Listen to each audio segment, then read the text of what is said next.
Hola, ¿qué tal chicos, chicas? Bienvenidos a su quinta clase virtual, la segunda en la que nos encontramos en esta modalidad del video.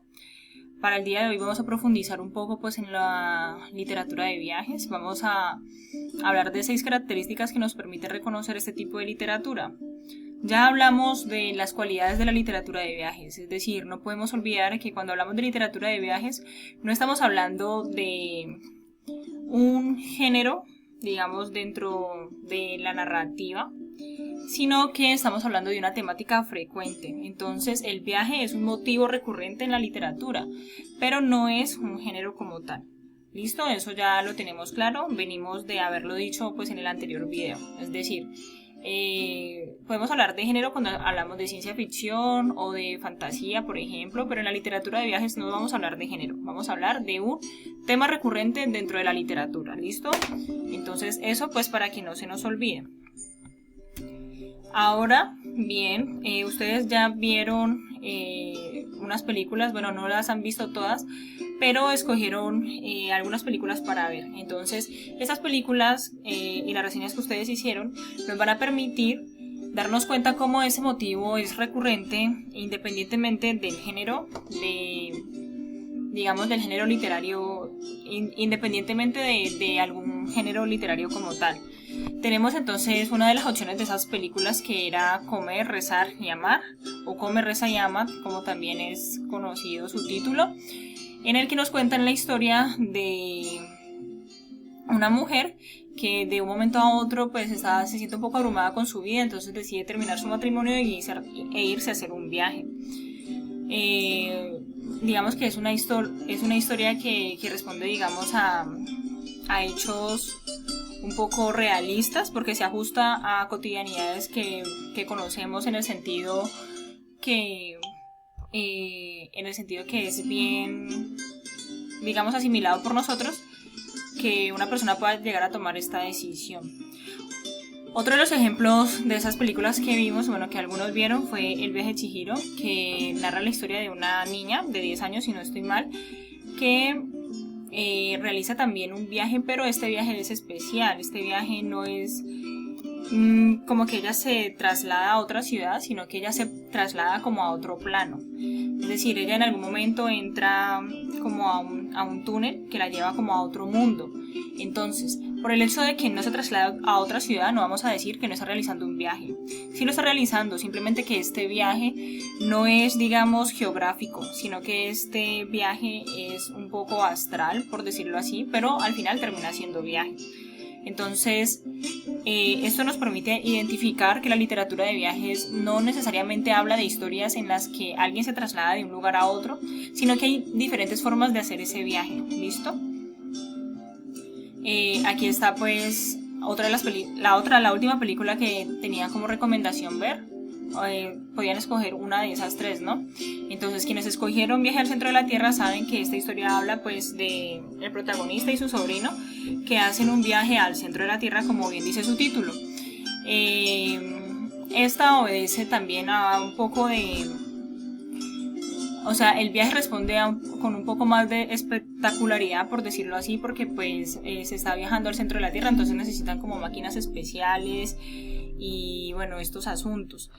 En el caso del viaje de Chihiro, pues no, o sea, lo que se abre es como un túnel y digamos que en Come, Reza, Ama, la protagonista, digamos que se traslada de modo convencional, entre ya en bus, entonces como que estos 3 ejemplos es para que entendamos que el viaje puede ocurrir, digamos, de cualquier manera. Incluso pues cuando hablamos de viajes que han tenido lugar a través de los sueños, por ejemplo, que no sé, yo me soñé que hacía este viaje, incluso también puede ser considerado un viaje, porque el viaje aún así, aunque no se realice, como les digo, siendo un traslado de un lugar a otro, sino que también puede ser de un plano a otro, o puede ser a lugares, digamos, demasiado espectaculares como el centro de la Tierra. Entonces, el hecho de que nos esté reflejando o hablando de una experiencia, ¿listo? Que se cuenta, que tiene que ver con un punto de partida, unas vicisitudes y un desenlace a modo de viaje. Entonces estamos hablando de literatura de viajes. Vamos entonces a ver 6 características que nos permiten reconocer esta literatura. La primera dice que el viaje es el motivo central de toda esta literatura, sobre todo de la novela. Para que se considere literatura de viajes, el desplazamiento debe ser el eje central de todo el argumento y la descripción de paisajes, gentes, culturas, sociedades, etc., la principal técnica narrativa. Entonces, como bien sabemos, los que hayan decidido ver una película o la otra, saben que de alguna forma cuando ya se ha, digamos, iniciado ese viaje, ya estamos dentro del viaje, de alguna forma la historia también nos permite reconocer ese nuevo lugar al que estamos llegando. Entonces, por eso decimos que el viaje es el eje central, ¿listo? Porque esa llegada a ese nuevo lugar representa, digamos que es lo que tiene fuerza dentro de la historia. Como una segunda característica dice que el viaje es una estructura narrativa porque organiza de forma episódica el relato. El viaje marca los tiempos de la narración. Cuando decimos que el viaje marca los tiempos de la narración, quiere decir que hay un momento importante cuando inicia el viaje. Es decir, el inicio del viaje es el inicio, ¿listo? El inicio del viaje es el inicio de esa, digamos, de ese fragmento fundamental de la historia. Digamos que en cierto momento del viaje también los protagonistas se encuentran en cierto momento del viaje, en cierto lugar, los protagonistas también tienen alguna vivencia o alguna experiencia. Entonces es el viaje el que marca esos tiempos, es decir, el que marca un inicio, el que marca también un nudo y un desenlace. El desenlace lógicamente es cuando ese viaje termina y cuando el protagonista o la protagonista ya se ha transformado. Un tercer punto que nos permite reconocer la literatura de viajes tiene que ser con que cumple con dos funciones importantes, en la que una es documental y la otra es literaria. Documental, ¿en qué sentido? Documental en el sentido que nos ofrece datos e información de esos nuevos lugares. Y digamos que documental más que todo también cuando hablamos de historias de viajes que han sido reales. Cuando hablamos de novelas siempre vamos a hablar de ficción, es decir, que cuando hablamos de historias de viajes que responden a una realidad, es decir, por ejemplo, la profesora Daniela viajó y escribió sobre ese viaje, entonces al tener, digamos, como que fundamento en lo real, deja de ser novela y deja de ser ficción, se convierte más bien en una anécdota o crónica, pero una crónica con motivo de viaje, ¿listo? O sea, en la que el motivo principal es el viaje. O una anécdota en la que el motivo principal es el viaje. Mientras que en la ficción,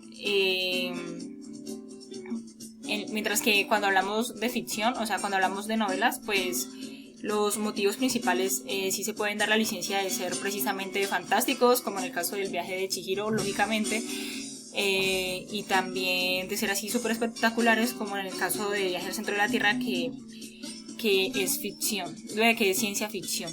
Desde luego, ¿no? Como cuarta característica, dice que estos libros ofrecen una descripción de la sociedad a la que se viaja y aporta sus principales características geográficas, económicas, históricas, políticas, de naturaleza antropológicas, religiosas. Esto no pasa, digamos, en todas las obras de literatura de viajes, sino en los que responden más a lo documental, es decir, lo que se ajusta más a la realidad, es decir, cuando una persona ha escrito una anécdota o una crónica, entonces también se resaltan como esas características geográficas e históricas. No por eso vamos a decir que en una historia de ficción no se resalten estas características o estas cualidades, pues bien sabemos que los que se vieron, por ejemplo, Come, Reza, Ama, saben que era importante destacar el lugar al que ella llegaba porque representaba el cambio. Entonces, los lugares a los que llegan los protagonistas son descritos, ¿por qué? Porque representan el cambio, es decir, representan el encuentro con lo nuevo o con lo diferente a lo que ellos están acostumbrados. Entonces, de allí que sea importante hacer la descripción de esa nueva sociedad. Hay una película que se llama Avatar. Creo que es así, es más cercana a todos. A mí no es que me guste mucho, pero bueno, eso no importa. Recuerdo ahorita que el viaje que se realiza allí, por ejemplo, puede ser asumido como viaje. Creo que ellos entran a ese nuevo mundo de Avatar a través de un cubículo y como están descubriendo una nueva sociedad, una nueva cultura, una nueva civilización, por decirlo así, entonces también se hace necesario que se describa, ¿se dan cuenta? Entonces ya sabemos que la literatura de viajes puede entrar, digamos, en varios rangos de la literatura. Puede pertenecer a una literatura realista, puede pertenecer a una literatura de ciencia ficción, puede pertenecer a una literatura fantástica. Cada una de las películas que nosotros nos vimos responde a una característica diferente, si lo notan. Komi Sayama es de esa tendencia realista, o bueno, digamos un poco más real, pues, más cotidiana. El viaje de Chihiro representa lo fantástico, o está más cercano a lo fantástico, pues de hecho es fantasía, y Viaje al centro de la Tierra es ciencia ficción. Como última característica, para reconocer la literatura de viajes, diremos que en un relato de viajes paradigmático, los peligros y penalidades que padecen son descritos como un componente más de la andadura, y el narrador no les otorga más jerarquía que la descripción de una ciudad. Esta es la característica que separa los relatos de viajes de relatos de aventuras ocurridas durante un viaje. Es decir, mientras que lo que define a la literatura de viajes precisamente es el viaje, lo que define a la temática de aventura, pues es la aventura. En la literatura de viajes es el viaje lo que tiene más fuerza, por eso es el viaje el que marca también los tiempos de la historia. De allí que, digamos, más que representar la aventura, digamos como que ese aspecto preponderante, el viaje viene a ser lo importante. Esto sí tiene algunas variaciones en unas expresiones más que en otras. Por ejemplo, en la ciencia ficción, o al menos en la película que nos vimos, Viaje al centro de la Tierra, la aventura sí va a ser muy importante porque pues ellos tienen que demostrar un poco sus capacidades. Pero recordemos entonces que el viaje viene a ser lo más importante,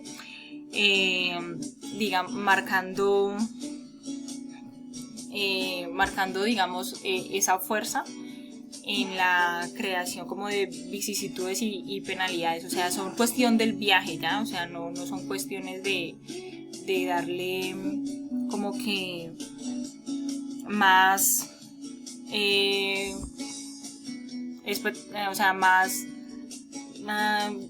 no intenta llamar más la atención sobre las aventuras, sino sobre lo que sucede en el viaje, es decir, lo que pasa, las penalidades, las malas experiencias son un resultado pues de ese viaje, porque pues el viaje es la metáfora de la vida. Entonces, al ser la metáfora de la vida, esas vicisitudes van a representar pues esas malas rachas, o esos de pronto momentos tristes o desafortunados que vivimos. Y por último quería destacar pues dos autores importantes de esa literatura. Hoy en día son más, pero pues que se identifican dentro de, digamos, con jerarquía dentro de la literatura de viajes. Es Martha Wain y Julio Verne. ¿Listo? Entonces, Julio Verne también hace como que mucha relación con la ciencia ficción. Pues de hecho Julio Verne es tanto de la literatura de viajes como de la ciencia ficción, porque de por sí la temática de las obras de Julio Verne son viajes, pero son viajes que se realizan, que son en el tiempo, que son a otros planetas. Por ejemplo, pues él escribió de la Tierra a la Luna.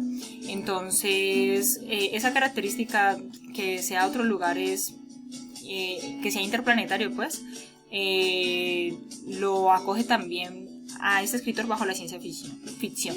Martha Wain, por su parte, sí es más, digamos, lugareño y sí se concentra más como en la Tierra. Entonces, la tarea que tenemos para esta semana, igual va a estar descrita en la guía, es que averigüemos un poco la biografía de cada uno de estos autores y que también investiguemos cuáles de sus obras literarias han sido llevadas al cine. Vamos a hacer una pequeña lista de qué obras de estos autores se han ido a la pantalla grande. De todas formas, pues yo dejo las indicaciones en la guía Muchas gracias por la atención y pues si hace falta decir algo me escriben por Skype.